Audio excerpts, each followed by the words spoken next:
हरे कृष्णा माता जी।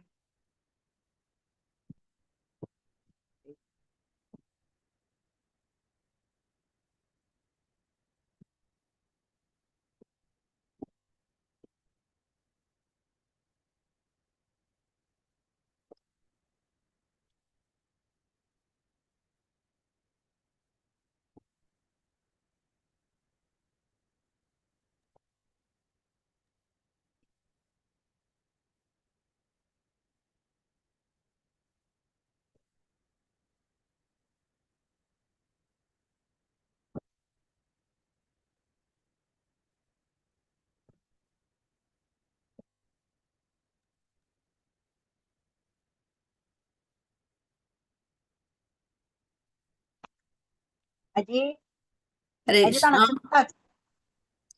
हरे कृष्णा। हरे कृष्णा माता जी। हरे कृष्णा माता जी। ക്ലാസ് അല്ല,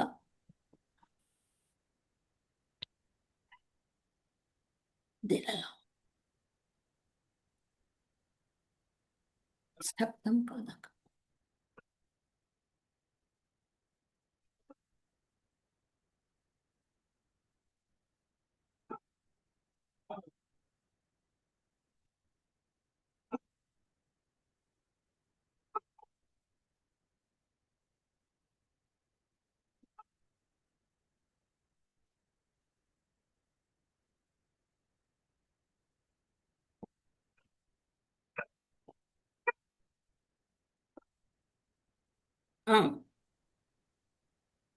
हरे कृष्ण माताजी, प्रणाम। हरे कृष्ण। प्रणाम माता जी। हरे कृष्ण। हरे कृष्ण।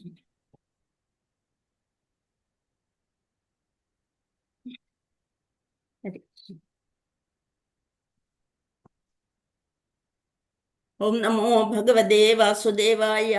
ओम नमो भगवते वासुदेवाय। ओम नमो भगवते वासुदेवाय।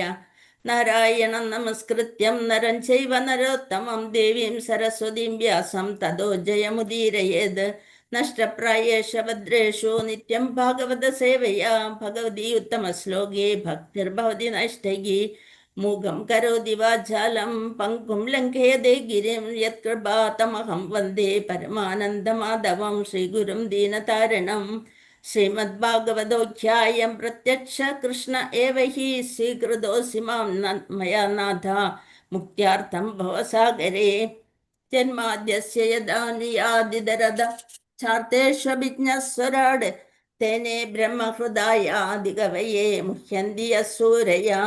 तेजो वारिमृदां यथो विनिमय यत्र सर्गो मृषा तेने धाम्ना स्वेन सदा निरस्तकुहकं सत्यं परं धीमहि धर्मप्रोञ्चितकैतवोऽत्र परमो निर्मत्सराणां सदां वेद्यं वास्तवमत्र वस्तु शिवदं तापत्रयोन्मूलनं श्रीमद्भागवते महामुनिकृते किं वा परैरीश्वर सद्यो हृद्यवरुद्धतेऽत्र कृतिभिः शुश्रूषभिस्तक्षणात् निगमकल्पतरोर्गलितं फलं सुगमुखादमृतद्रवसंयुतं पिबत भागवतं रसमालयं मुहुरहो रसिका भुवि भावुकाः।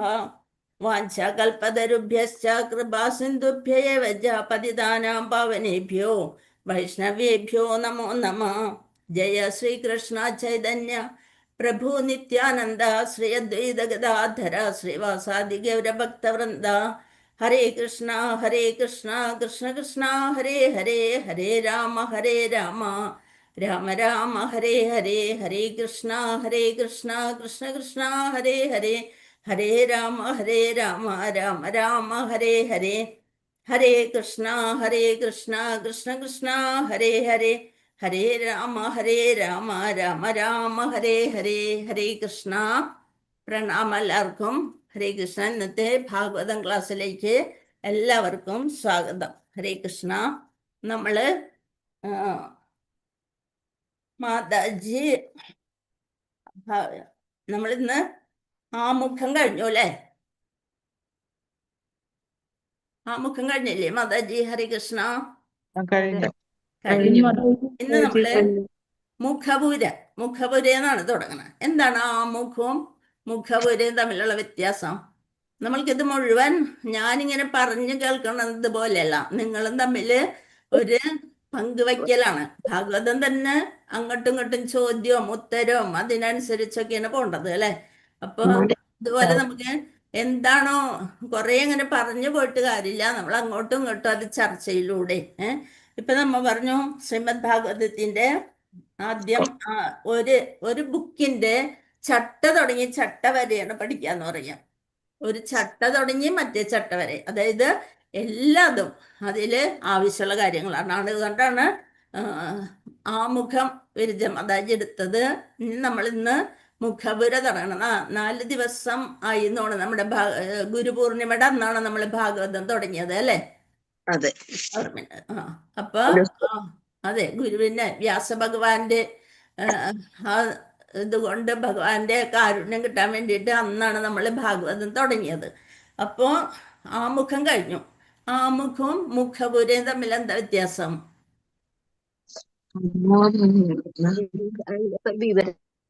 ആമുഖം എന്ന് പറയുന്നത് ആരാണ്?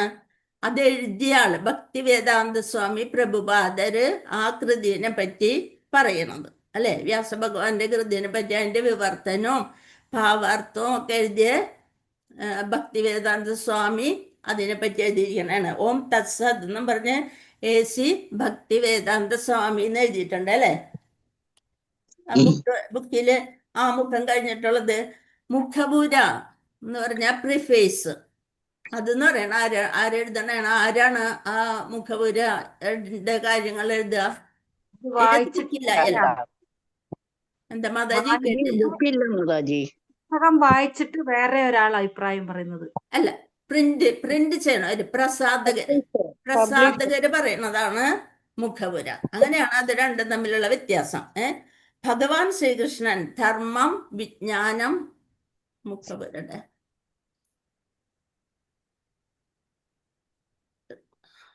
ഒരു മിനിറ്റ്. ആ മുഖം നമ്മൾ കഴിഞ്ഞു.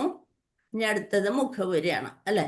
ഭഗവാൻ ശ്രീകൃഷ്ണൻ ധർമ്മം വിജ്ഞാനം തുടങ്ങിയവയുടെ അകമ്പടിയോടെ സ്വധാമത്തിലേക്ക് പ്രയാണം ചെയ്തയുടൻ ആവിർഭവിച്ച ഭാഗവത പുരാണത്തിന് സൂര്യ സമാനമായ അത്യുജ്വല തേജസ്സുണ്ട്. ഈ കലിയുഗത്തിൽ അജ്ഞാനമാകുന്ന സാന്ദ്ര അന്ധകാരത്തിൽ കാഴ്ച നഷ്ടപ്പെട്ടവർക്ക് ഈ പുരാണം പ്രകാശമേകും. ശ്രീമദ് ഭാഗവതത്തിൽ തന്നെ അതിനെപ്പറ്റി പറഞ്ഞത് വെച്ചുകൊണ്ടാണ് പ്രസാധകൻ ഇതിനൊരു ആമുഖം മുഖപുര തയ്യാറാക്കിയിരിക്കുന്നത്.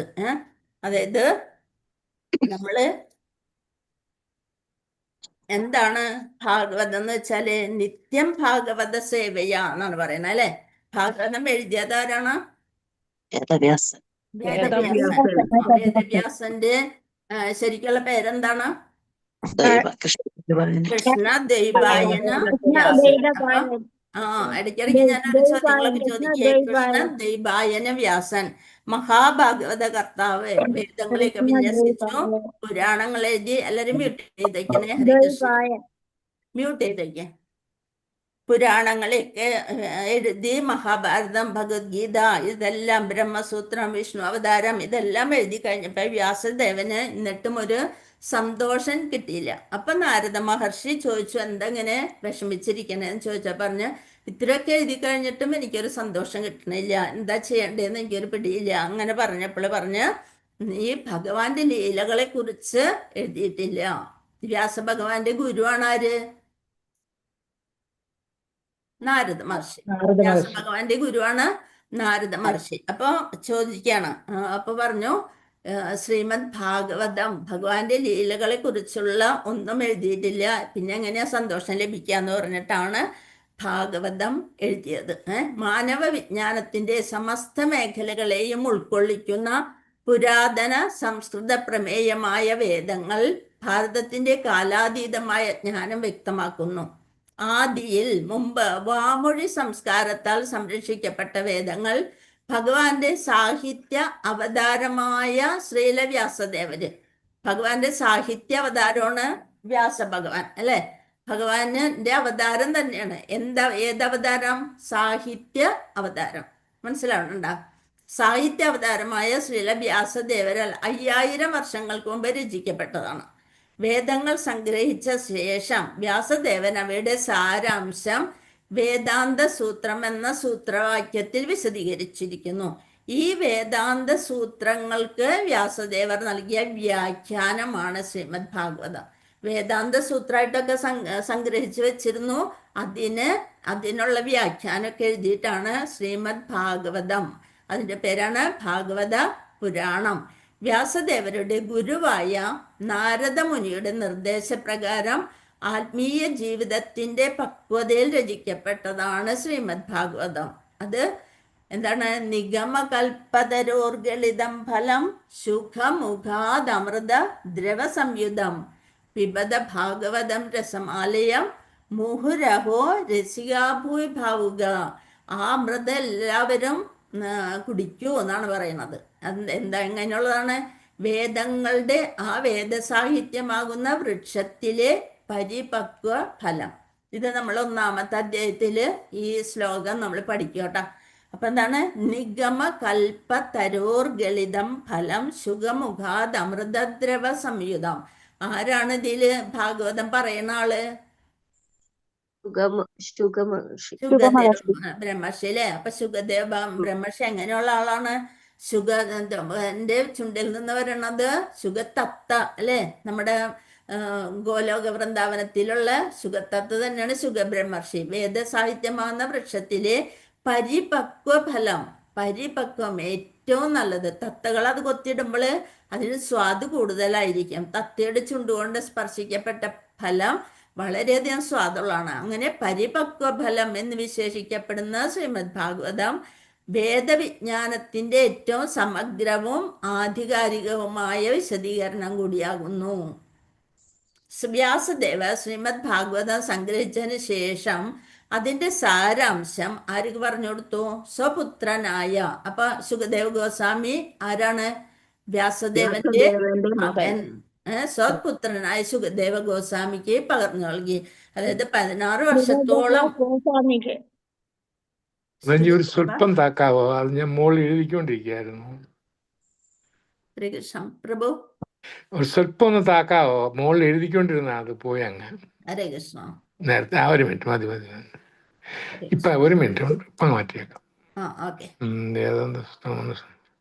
വ്യാസദേവ ശ്രീമദ് ഭാഗവതം സംഗ്രഹിച്ചതിന് ശേഷം അതിന്റെ സാരാംശം ഇതെല്ലാം എഴുതി കഴിഞ്ഞതിന് ശേഷം അതിന്റെ ഏറ്റവും ഇതായിട്ടുള്ള ഇപ്പൊ പാലിൽ നിന്ന് വെണ്ണ തിരിച്ചെടുക്കണ പോലെ ആ സാരാംശം സ്വപുത്രനായ സുഖദേവ ഗോസ്വാമിക്ക് പകർന്നു നൽകി.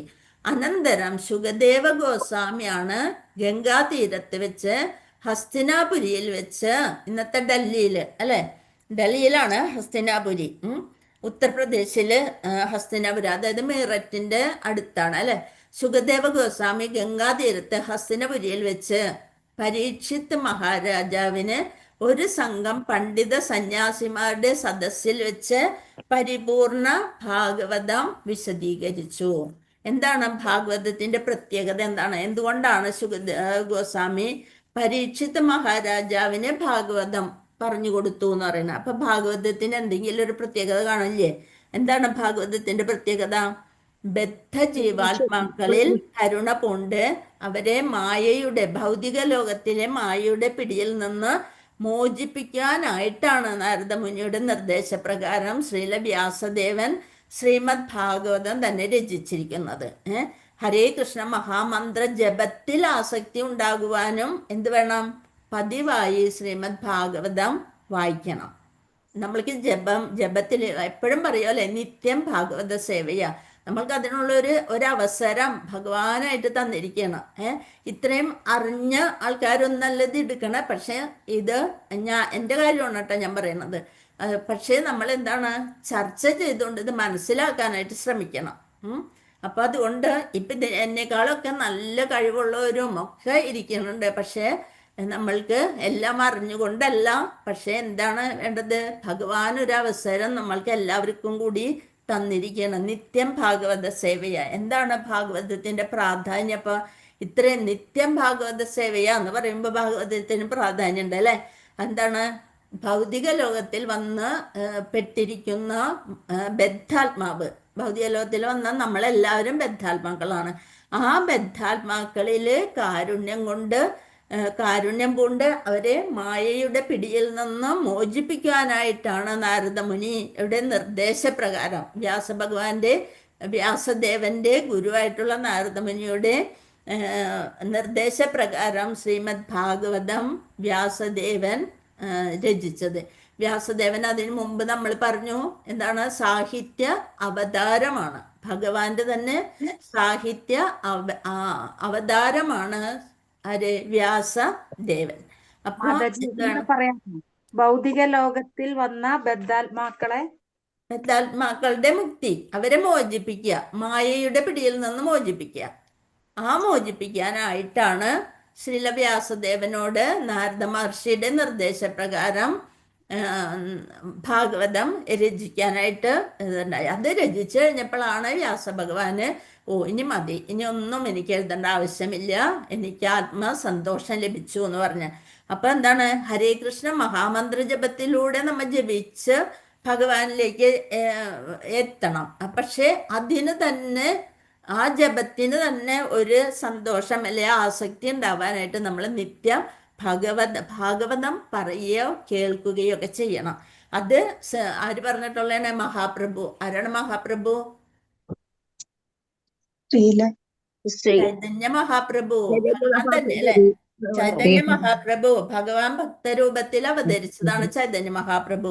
ആ പ്രഭുവിനെയാണ് മഹാപ്രഭു എന്ന് പറയുന്നത്. അപ്പൊ എന്താണ് പറയണത്? കൃഷ്ണേ സ്വദാമോപഗതേ ധർമാജ്ഞാനാഭി സവി കലൗ നഷ്ടദൃശാമേഷ പുരാണാർക്കോധുനോദിത. അതായത് ധർമ്മം, വിജ്ഞാനം ഇവയുടെ അകമ്പടിയോടെ സ്വധാമത്തിലേക്ക് ശ്രീകൃഷ്ണ ഭഗവാൻ യാത്ര തിരിച്ചു. സ്വധാമം, ഭഗവാനും ഒരു ധാമുണ്ട് അല്ലെ? ഭഗവാന്റെ ധാമം എവിടെയാണ്? അവിടേക്ക് പോയപ്പോള് അത്യുജ്വലമായ സൂര്യ തേജസ്സോടെ ഭാഗവത പുരാണം ആവിർഭവിച്ചു എന്നാണ് പറയുന്നത്. അപ്പൊ ഭാഗവതം കൃഷ്ണസ്യ, ഭഗവാൻ തന്നെയാണ്, കൃഷ്ണൻ സ്വയം. കൃഷ്ണൻ സ്വയമാണ്. ശ്രീകൃഷ്ണ ഭഗവാന് സ്വധാമുണ്ട്, വാസസ്ഥലുണ്ട്. ആ ഭൗതിക, അതായത് ആന്തരിക ശക്തിയുടെ ആവിഷ്കാരമാണ് ഭഗവാന്റെ സ്വധാമം. നമ്മളുടെ ആണെങ്കിലോ ഭൗതിക ശക്തിയുടെ അല്ലെ ബാഹ്യശക്തിയുടെ ആവിർഭാവമാണ് നമ്മുടെ ഭൗതിക ലോകം. നമ്മള് ഇതിലാദ്യം പറഞ്ഞു ധർമ്മത്തിന്റെ കാര്യം പറഞ്ഞു എന്നാണ് അല്ലെ? ആദ്യം എന്താണ്, ഭഗവാൻ ശ്രീകൃഷ്ണൻ ധർമ്മം, വിജ്ഞാനം തുടങ്ങിയവയുടെ അകമ്പടിയോടെ സ്വധാമത്തിലേക്ക് പ്രയാണം ചെയ്തയുടൻ ആവിർഭവിച്ച ഭാഗവത പുരാണത്തിന് സൂര്യ സമാനമായ അത്യുജ്വല തേജസ്സുണ്ട്. നമ്മൾ ധർമ്മം കേട്ടിട്ടുണ്ടോ? ഏതിലുള്ളതാണ് ധർമ്മം? പുരുഷാർത്ഥം. ആ ധർമ്മക്ഷേത്ര ഈ ധർമ്മ പുരുഷാർത്ഥങ്ങൾ 4 ഏത്? ധർമ്മം, അർത്ഥം, കാമം, മോക്ഷം അല്ലെ? ധർമ്മം എന്ന് വെച്ചാല് മോറൽ വാല്യൂസ്. അതായത് നമ്മള് ഇങ്ങനെ ഇതിനനുസരിച്ച് വേണം നമ്മൾ ഭൗതിക ലോകത്തിൽ ജീവിക്കണം എന്നുണ്ടെങ്കിൽ നമ്മൾക്ക് കുറച്ച് റൂൾസ്, കുറച്ച് നിയമങ്ങളൊക്കെ പാലിക്കണം. ധർമ്മപുത്രർ അല്ലെ? നമ്മളുടെ ആരാണ്? യുധിഷ്ഠിര മഹാരാജാവിനെ ധർമ്മപുത്രർ എന്നാണ് പറയാം. ധർമ്മത്തിനനുസരിച്ച് മാത്രം പ്രവർത്തിക്കുന്ന മനുഷ്യൻ അല്ലെ? അപ്പൊ അതുപോലെ ധർമ്മം, അർത്ഥം, കാമം, മോക്ഷമാണ് നമ്മുടെ പുരുഷാർത്ഥങ്ങള്. അതായത് നമ്മുടെ ഭൗതിക ലോകത്ത് ഇതൊക്കെ പറഞ്ഞു വെച്ചിട്ടുണ്ട്. ഇതിലൊക്കെ നിയമത്തിന് അധിഷ്ഠിതമായിട്ടിരിക്കണം നമ്മൾ ജീവിക്കേണ്ടതെന്ന്. ആ മോറൽ വാല്യൂസിനെയാണ് ധർമ്മം എന്ന് പറയുന്നത്. അർത്ഥം എന്ന് വെച്ചാല് വെൽത്ത്, സമ്പത്ത്. കാമം എന്ന് വെച്ചാല് ആഗ്രഹങ്ങൾ, പലതരത്തിലുള്ള ആഗ്രഹങ്ങള്. മോക്ഷോ നമ്മൾ ഇതിൽ നിന്ന് മുക്തി നേടുക, അതായത് ലിബറേഷൻ. അങ്ങനെ 4 പുരുഷാർത്ഥങ്ങളുണ്ട്. ആ ധർമ്മത്തിന്റെ 4 കാലുകളാണ് സത്യം, ദയ, കരുണ, ശുചിത്വം. ഇതില് ഭാഗവത മഹാത്മ്യത്തിൽ തന്നെ ഭൂമിദേവി അല്ലെ മക്കളെ ആയിട്ട് ഇങ്ങനെ വന്നിട്ട് അല്ലെ പറയുന്നുണ്ടായിരുന്നു, എല്ലാം നശിച്ചു കലിയുഗത്തിൽ വന്നപ്പോൾ എന്നൊക്കെ പറഞ്ഞുകൊണ്ടുള്ളത്. അത് മാതാജി പറഞ്ഞിരുന്നു, നിങ്ങൾ ശ്രദ്ധിച്ചിട്ടുണ്ടാവും. അപ്പം ധർമ്മത്തിന്റെ 4 കാലുകളാണ് സത്യം, ദയ, കരുണ, ശുചിത്വം. ഇനി ഇവിടെ മാതാജി ഒരു സംശയമുണ്ട്. പറഞ്ഞോളൂ പ്രഭു. നമ്മുടെ വ്യാസദേവന്റെ മക്കളുടെ പേരല്ലയോ ധൃതരാഷ്ട്രവും പാണ്ഡുവും ഒക്കെ? വ്യാസദേവൻ അതെ അതെ അതെ പ്രഭു. ഇത് ഇല്ലാത്ത ക്ലാസ് കഴിഞ്ഞതിന് ശേഷം നമുക്ക് സംശയം ചോദിക്കാം. അരമണിക്കൂറുള്ളൂ ശരി. പ്രഭു, അതുകൊണ്ടാണ് കേട്ടോ. ശരി. ചോദിക്കാം, അതൊക്കെ എഴുതി വെക്കുക. ഇത് കഴിയുമ്പോ നമുക്ക് ചോദിക്കാം കേട്ടോ. അപ്പൊ ശരി, ശരി. ഇടയിൽ കയറി പറയുമ്പോ നമ്മളാവിയ ഒരു ഒഴുക്കെനിക്കും അത്ര വലിയ കാര്യമായിട്ടൊന്നും അല്ലാതെ ഹിന്ദി സീരിയലിൽ വന്നല്ലോ, അതിനകത്ത് അങ്ങനെ കണ്ടതുകൊണ്ട്. പറഞ്ഞുതരാം പ്രഭു. അത് ശരി. പരീക്ഷിത്ത് മഹാരാജാവ്, ഇവിടെ പരീക്ഷത്തിന് അറിയാതെ നമ്മൾക്ക് ഭാഗവതം അറിയാൻ സാധിക്കില്ല. ഇപ്പൊ ഇതില് എല്ലാവരും പഠിച്ചവരും ഇതൊക്കെയാണ്, പക്ഷെ ഒന്നറിയാത്ത എന്നെ പോലുള്ള LKG കുട്ടികളും ഇതിലുണ്ടാവും. അപ്പൊ അതുകൊണ്ടാണ് പരീക്ഷത്തിന്റെ കഥയൊന്നും പറയാതെ നമ്മൾക്ക് ഭാഗവതം തുടങ്ങാൻ സാധിക്കില്ല എന്ന് പറയുന്നത്. അപ്പൊ അതൊന്ന് നമുക്ക് പറയാം. പരീക്ഷത്ത് രാജാവ് ഒന്നും അറിയാതെ നമ്മള് ഭാഗവതത്തില് സന്തോഷത്തോടുകൂടി വന്നവരാണ് ഈ 76 പേരും. അതിൽ മിക്കവരും എല്ലാം അറിയണവരുമാണ് കേട്ടോ. ഹരേ കൃഷ്ണ. എന്നാലും ഞാൻ പറയണം, പരീക്ഷിത്ത് രാജാവ് എന്ന് വെച്ചാൽ കുരുക്ഷേത്രത്തിൽ യുദ്ധത്തില് പാണ്ഡവരൊക്കെ ജയിച്ചു. അങ്ങനെ അർജുനന്റെ മകനാണ് അഭിമന്യു. അപ്പൊ അഭിമന്യു അടക്കം നിരവധി പേര് ആ യുദ്ധത്തിൽ മരിക്കുകയും ചെയ്തു. അപ്പൊ അഭിമന്യുവിന്റെ ഭാര്യയാണ് ഉത്തര. ആ സമയത്ത് ഗർഭിണിയായിരുന്നു അല്ലെ. ദ്രോണാചാര്യരുടെ മകനാണ് അശ്വത്ഥാമാവ്. അപ്പൊ ഉത്തരയുടെ ഗർഭത്തെ കുറിച്ച് എല്ലാവരും നശിച്ചു എന്നുള്ളതായിരുന്നു അശ്വത്ഥാമാവിന്റെ വിചാരം. അപ്പോഴാണ് ഉത്തരയുടെ ഗർഭത്തെ കുറിച്ച് അറിഞ്ഞ് കോപാകുലനായിട്ട് എന്ത് ചെയ്തു, ഉത്തരയുടെ ഗർഭസ്ഥ ശിശുവിനെ കൊല്ലാനും പാണ്ഡവ വംശം അവസാനിപ്പിക്കാനുമായിട്ട് ബ്രഹ്മാസ്ത്രം പ്രയോഗിക്കുന്നു. അപ്പൊ ഭ്രാന്തിയായിട്ട് ഉത്തര ഭർത്താവിന്റെ അച്ഛനെ ഒന്നല്ല ആശ്രയിച്ചത്. ആരെയാണ് ആശ്രയിക്കാൻ ഓടിയത്? ഭഗവാൻ ശ്രീകൃഷ്ണന്റെ സംരക്ഷണം തേടി ചെന്നു. ഭഗവാൻ തന്റെ ശക്തിയാൽ ഒരു കവചം സൃഷ്ടിച്ചിട്ട് ആ ഭ്രൂണത്തെ സംരക്ഷിച്ചു. എന്നാൽ ജനിച്ചപ്പോഴേ കുട്ടി ഒരു മൃതനായിട്ട് തന്നെയാണ് ജനിച്ചത്. പക്ഷെ കൃഷ്ണൻ കുട്ടിയുടെ ജീവൻ തൊട്ടപ്പോ തന്നെ ആ കുട്ടിക്ക് ജീവനായി. അപ്പൊ ഒരുപാട് പരീക്ഷണങ്ങളാല് ജനിച്ചതുകൊണ്ട് പരീക്ഷിത്ത് മഹാരാജാവ് എന്ന് പറയാം. പിന്നെ വേറൊരു കാരണം കൂടി ഉണ്ട് പരീക്ഷത്ത് എന്ന് വിളിക്കാനായിട്ട്. ശരിക്കും അത് എന്താണ്, വിഷ്ണുരാധ എന്നാണ് ശരിക്ക് പരീക്ഷത്തിന്റെ ശരിയായിട്ടുള്ള പേര്. അതായത് വിഷ്ണുവിനാൽ കിട്ടിയത്, കുട്ടിയുടെ കിട്ടിയത്. അപ്പൊ യുധിഷ്ഠിരനിൽ നിന്നും ദ്രൗപദിയുമാണ് കുട്ടിക്ക് എല്ലാ മാർഗനിർദ്ദേശങ്ങളൊക്കെ കൊടുത്ത് വളർത്തിയത് പരീക്ഷത്തിനെ. അപ്പൊ നീതി, വിനയം, അത് അങ്ങനെയുള്ള സകല മൂല്യങ്ങളും ഉൾക്കൊണ്ടുകൊണ്ട് ഹസ്തിനപുരത്തിലെ ചക്രവർത്തിയായി തീർന്നു. എന്നിട്ടോ അപ്പൊ രാജ്യമാണെങ്കിൽ നല്ല അഭിവൃദ്ധിയിലേക്ക് പോയി, സമൃദ്ധിയും സമാധാനവും ഒക്കെ ഉണ്ടായി. അങ്ങനെ പരീക്ഷിത്ത് രാജാവ് ഒരിക്കല് നായാട്ടിന്, രാജാക്കന്മാർക്കുള്ളതാണ് അല്ലെ, നായാട്ട് കാട്ടിൽ വേട്ടയാടാനായിട്ട് പോയി.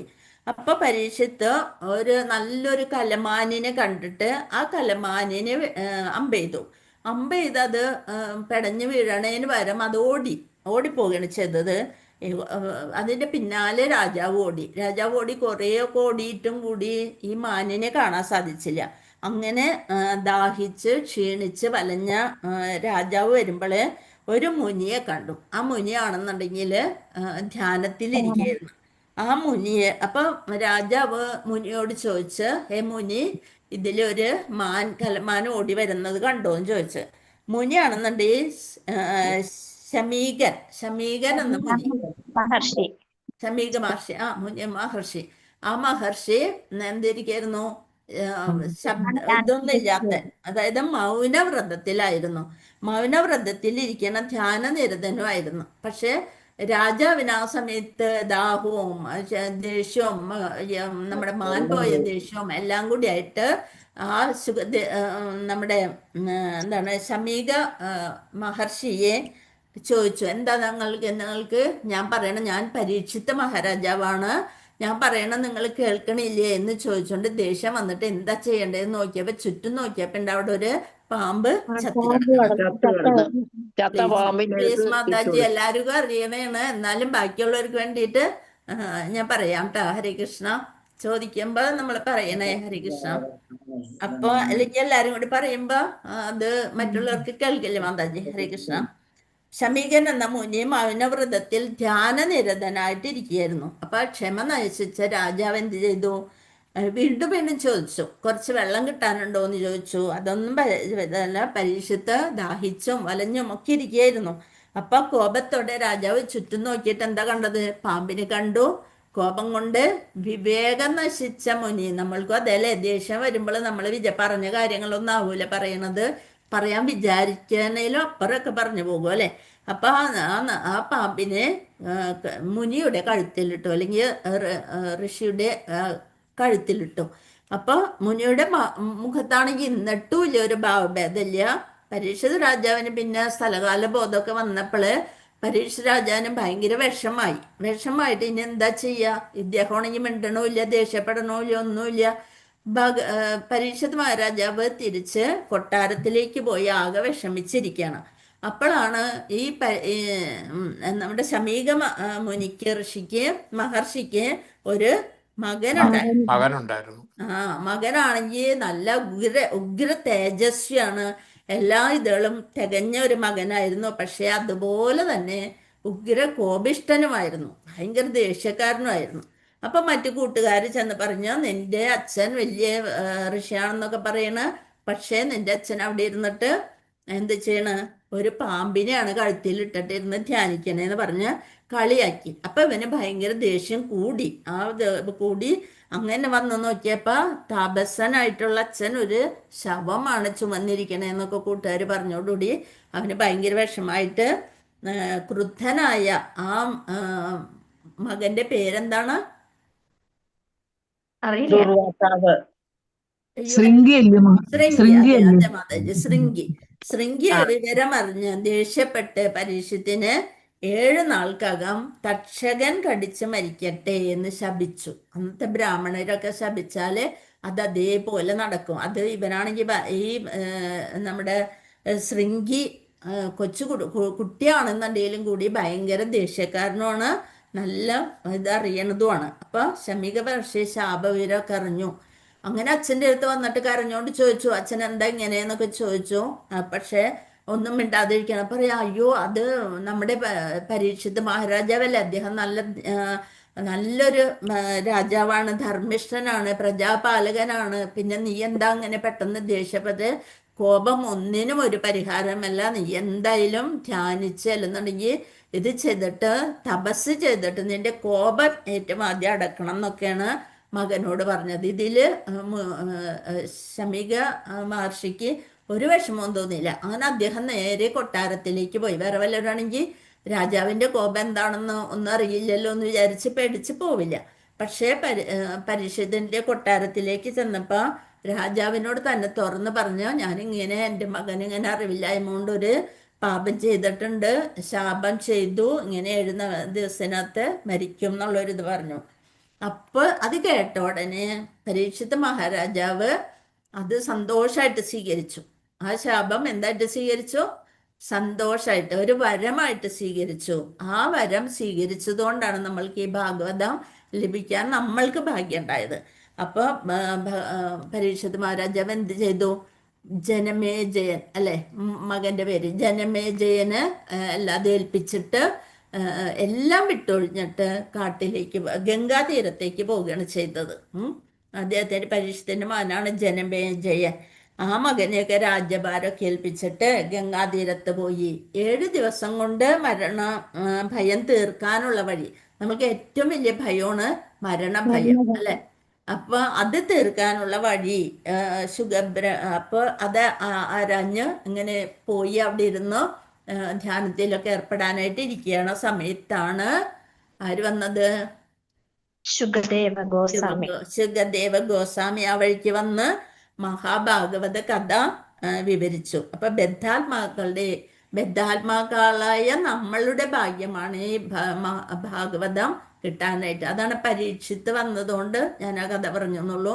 എല്ലാവർക്കും അറിയണ കഥ തന്നെയാണ്, എന്നാലും അത് പറയാതെ നമ്മളുടെ ഭാഗവതം തുടങ്ങാൻ പോലും പറ്റില്ല. മഹാപരീക്ഷിത് മഹാരാജന്റെ ഈ ചോദ്യത്തിനുള്ള ഉത്തരവും സ്വകീയ പ്രകൃതി മുതൽ വിശ്വാരംഭം വരെ സർവ്വതും സംബന്ധിച്ച് മറ്റ് അനേകായിരം ചോദ്യങ്ങൾക്കുള്ള ശുഗദേവ ഗോസ്വാമിയുടെ വിശദീകരണങ്ങളും അവിടെ സന്നിഹിതരായിരുന്നു. അപ്പൊ എല്ലാ സന്യാസി വര്യന്മാരും അവിടെ വന്ന് സന്നിഹിതരായിരുന്നു.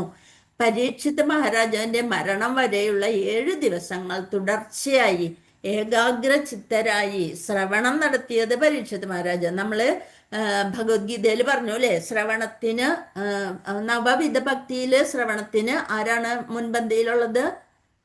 പരീക്ഷിത് മഹാരാജാവ് അല്ലെ. പിന്നെ എന്താണ്? സ്മരണം സുഖദേവ ഗോസ്വാമി. അത് പറഞ്ഞോണ്ട് സുഖദേവ ഗോസ്വാമി ശ്രീമദ് ഭാഗവതം ആദ്യമായി വിശദീകരിച്ചപ്പോൾ അവിടെ സന്നിഹിതനായിരുന്നത് സൂത ഗോസ്വാമി. സൂത ഗോസ്വാമിയുടെ പേരാണ് ഉഗ്രശ്രവസ് അല്ലെ. സൂത ഗോസ്വാമി പിന്നീട് നൈമിഷാരണ്യത്തിൽ സമ്മേളിച്ച മഹർഷി വര്യന്മാർക്ക് ഭാഗവതം ആവർത്തിച്ചു കൊടുത്തു. പിന്നെയാണ് നൈമിഷാരണ്യത്തില് സമ്മേളിച്ച ആ മഹർഷി വര്യന്മാര് എന്തിനു വേണ്ടിയാണ് ഈ ഭാഗവതം പറയണമെന്ന് പറഞ്ഞത്? മഹർഷി വര്യന്മാരാകട്ടെ സാമാന്യ ജനങ്ങളുടെ ആത്മീയ ക്ഷേമ താല്പര്യാർത്ഥം, സാമാന്യ നമ്മളെപ്പോലുള്ള ജനങ്ങളുടെ ആത്മീയമായിട്ടുള്ള ഉയർച്ചയ്ക്ക് വേണ്ടിയിട്ട് കലിയുഗത്തിന്റെ ഹീനമായ ദുഷ്പ്രഭാവങ്ങളെ ചെറുക്കാൻ. കലിയുഗം കലൗനാസ്തിയില് നമ്മള് മന്ദബുദ്ധികളാണ്, പലതരം തെറ്റുകളിലേക്ക് പോകാനുള്ള സാധ്യതയുണ്ട്. കലിയുഗത്തിന്റെ ഹീനമായ ദുഷ്പ്രഭാവങ്ങളെ ചെറുക്കാൻ സുദീർഘവും നിരന്തരവുമായ യജ്ഞ അനുഷ്ഠാനത്തിനായി നൈമിഷാരണ്യത്തിൽ ഒത്തുചേർന്നതായിരുന്നു. അതിനുവേണ്ടിയാണ് നൈമിഷാരണ്യത്തിൽ എല്ലാ മഹർഷിവര്യന്മാരും ഒത്തുചേർന്നത്.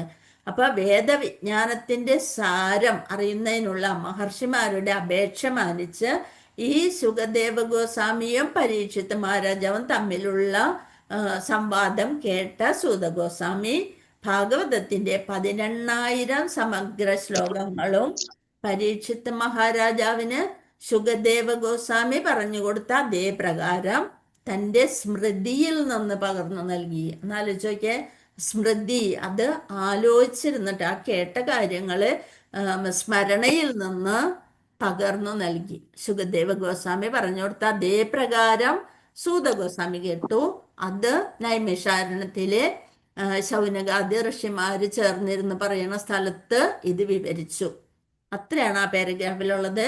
പരീക്ഷിത് മഹാരാജാവിന്റെ ചോദ്യങ്ങൾക്ക് സുഖദേവ ഗോസ്വാമിയുടെ ഉത്തരങ്ങൾ സൂത ഗോസ്വാമി വിവരിക്കുന്നതാണ് പഠിതാക്കൾ ശ്രീമദ് ഭാഗവതത്തിൽ നിന്നും ശ്രവിക്കുന്നത്. ഇതാണ് നമ്മളിപ്പോ ഭാഗവതത്തിലൂടെ ശ്രവിക്കാൻ തുടങ്ങുന്നത്. അതുകൊണ്ടാണ് മുഖപുര എന്ന് പറഞ്ഞുകൊണ്ട് ഇതിനെപ്പറ്റി ഒരു കാര്യങ്ങൾ പറഞ്ഞില്ലെങ്കിൽ നമ്മൾ നേരിട്ട് ഒരു പുസ്തകത്തിനും, ശാസ്ത്ര പുസ്തകമായാലും ഭൗതികമായിട്ടുള്ള പുസ്തകമായാലും എല്ലാത്തിലുണ്ട് പ്രിഫേസ്, ഇൻട്രൊഡക്ഷൻ എന്നൊക്കെ പറഞ്ഞുകൊണ്ട് അല്ലെ. അപ്പൊ അതാണ് നമ്മളിവിടെ നോക്കണത്. നൈമിഷാരണ്യത്തിലെ ഋഷിമാരുടെ വക്താവാണ് ശൗനക മഹർഷി. നേരത്തെ പറഞ്ഞു, ശൗനക മഹർഷിയുടെ അന്വേഷണങ്ങൾക്ക് നേരിട്ട് വിശദീകരണം നൽകുന്നതായും കാണുന്നു. പിന്നെ ശ്രീമദ് ഭാഗവതത്തിന്റെ പഠിതാവ്, ഗംഗാതീരത്ത് വെച്ച് പഠിക്കാൻ വന്നത് പരീക്ഷിത് മഹാരാജാവ്, സുഖദേവ ഗോസ്വാമിയും തമ്മിലുള്ളതും, പിന്നെ നൈമിഷാരണ്യത്തിൽ ആരൊക്കെയാണ്? ശൗനക ഋഷിയുടെ നേതൃത്വത്തിലുള്ള മഹർഷിമാരും സൂത ഗോസ്വാമിയും തമ്മിലുള്ളതുമായ 2 സംഭാഷണങ്ങളാണ് കേൾക്കാനിടയാകുന്നത്. ഭാഗവതത്തിൽ ഇങ്ങനെ 2 സംഭാഷണങ്ങളിലൂടെയാണ്. അതുകൊണ്ടാണ് നമ്മൾ വെറുതെ ഒരാൾ പറഞ്ഞു പോയാൽ നമ്മൾക്ക് ഭാഗവതം ഒന്നും പെട്ടെന്നൊന്നും മനസ്സിലാവില്ല കേട്ടോ. ഇപ്പൊ ഈ പറഞ്ഞതും പെട്ടെന്നൊക്കെ നമ്മൾക്ക് ഇത് ചോദിച്ചു കഴിഞ്ഞാൽ ഒന്ന് ആലോചിച്ച് ഒക്കെ ഒന്ന് പറയണം. എത്ര പ്രാവശ്യം കേട്ടാലും നമ്മൾ അതിൽ പെർഫെക്റ്റ് ആവില്ല. അങ്ങനെ ഒരാൾ വിചാരിക്കേണ്ട ഒന്നും മനസ്സിലായില്ല എന്നും വിചാരിച്ചിട്ട് കാര്യമില്ല. പല പല പ്രാവശ്യം നമ്മൾ കേൾക്കുമ്പോൾ ഇത് വെറുതെ ഒരു ഇൻട്രൊഡക്ഷൻ, പ്രിഫേസ് ആണ്. ഇത് നമ്മൾ ശരിക്കും ഓരോ ശ്ലോകങ്ങൾ വരുമ്പോ ഇതിന്റെ കഥകൾ ഇങ്ങനെ വരും. അപ്പൊ നമ്മൾ എന്താവും? നിത്യം ഭാഗവത സേവയില് അമൃതാണ് കുടിക്കാൻ പോണത്. അമൃത് സൂത ഗോസ്വാമിയും തമ്മിലുള്ളതുമായ 2 സംഭാഷണം കേൾക്കാൻ ഇടയാകുന്നു. ഇതിനു പുറമെ സമയായ മാതാജി ഹരികൃഷ്ണ.